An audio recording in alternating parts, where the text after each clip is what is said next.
So we're in the middle of the school year, and that makes me wonder, are you stuck with the decisions and the choices that you made back in August? So this question came through a private message to TSA, and it's actually come up quite a bit in the TSA group over the past few years. And that is when you get the school year started, and maybe you started working with some students without having some clear policies in place. A lot of us start that way, right? And then suddenly it's the middle of the year and you're kind of wondering, oh, goodness gracious. Okay, so here's what I set up in August, but it's kind of not working. Can I just change everything in the middle of the year? And the answer is maybe. So are you stuck with the choices that you made back in August? And the answer to that too is maybe. It kind of depends. So here is the thing. So many of us don't know what problems we're going to run into until we actually start to run into them. Okay, so that's what comes with experience, is knowing here are the things that tend to come up again and again and again. So I need to set up a policy or some procedures to better proactively deal with it, right? But you don't always know to do that in the beginning, or maybe you think you're being proactive, but it wasn't enough. And so whether we're talking about your prices, so maybe at the beginning of the year, you set your prices and you are now in the middle of the year and you're just realizing it takes so much longer to plan for your lessons. It's more work than maybe you realized, or maybe you're traveling or driving or anything else like that. And you're suddenly realizing that actually the prices that you set at the beginning of the year are not high enough. So that's one challenge people tend to have is, I didn't set my prices high enough at the beginning, and now I'm struggling because it's taking too long and I really need to bring in new students to raise my income, but I don't have time because my lessons are taking long to plan for. So pricing is one issue, and then policies are another issue. So here's the nice thing about being a business owner.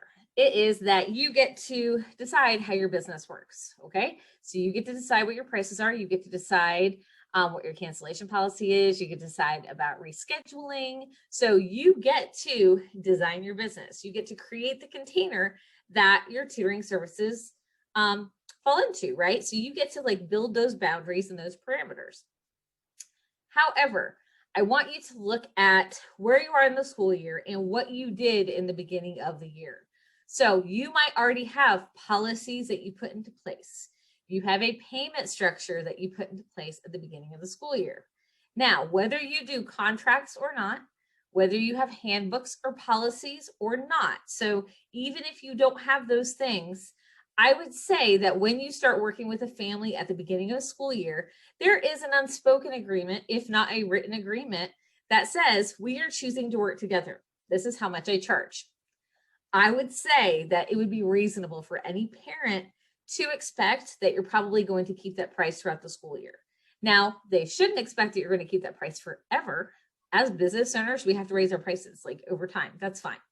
But I do think you need to look at what was the unspoken agreement or what was the written agreement that for this school year, these are my fees and my prices, right? Unless you built something in that says something that your pricing could change.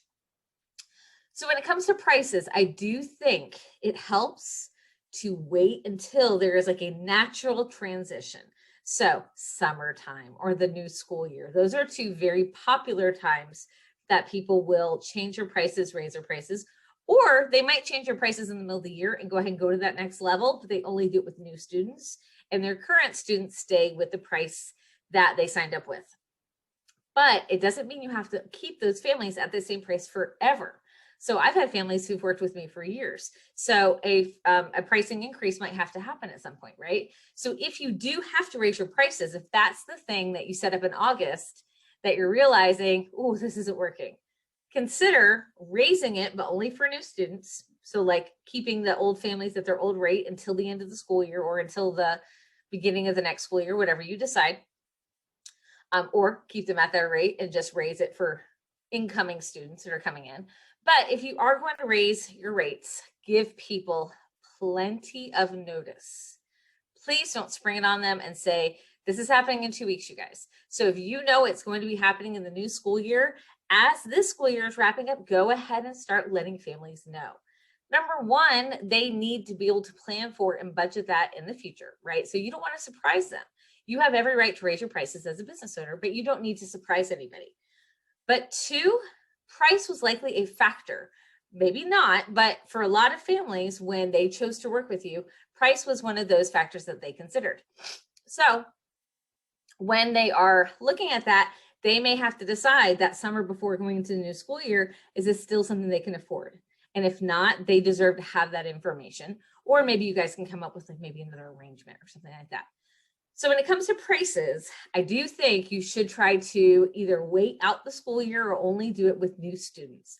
But again, it's your business. You get to do what you need to do. But I do think you want your parents to trust you as a business owner and trust you as a person working with their child. And I think when we break some of those unspoken agreements, that can actually break some of that trust. So be a little bit careful about when you do things like raising your prices.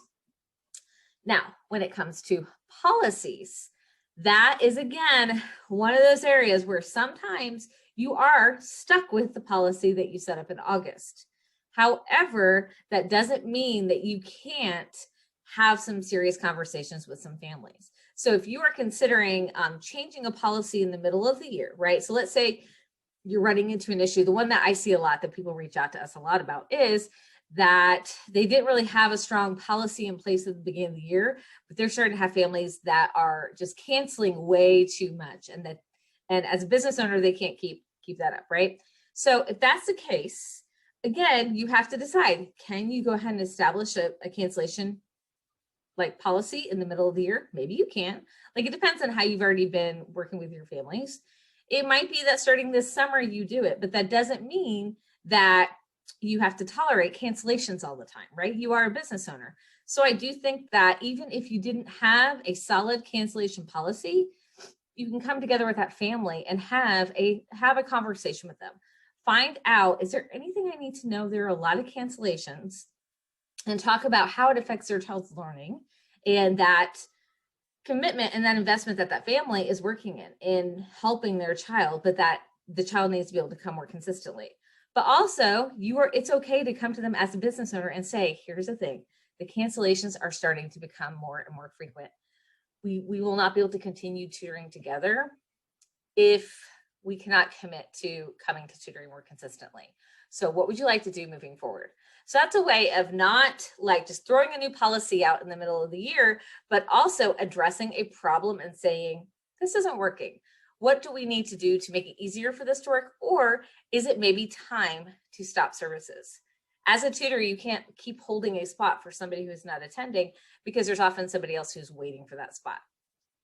So if you are a little bit looking back and thinking, man, I wish I had set up better policies, better guidelines. I really wish I had done even just like a single page policy sheet, right? I wish I had established some stronger boundaries in August.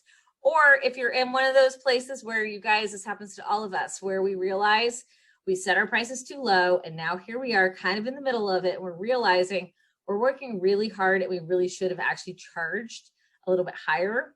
You may or may not be able to change it just now, but start getting families ready so that if you say this summer your rates are increasing, or in August your rates are increasing, you want to give families as much notice as possible so that they can start to plan for those changes. So even if you can't go back and undo the decisions you made in August, remember, summer will be here before you know it. Do what you have to do to take care of yourself and to take care of your business and take care of your students right now.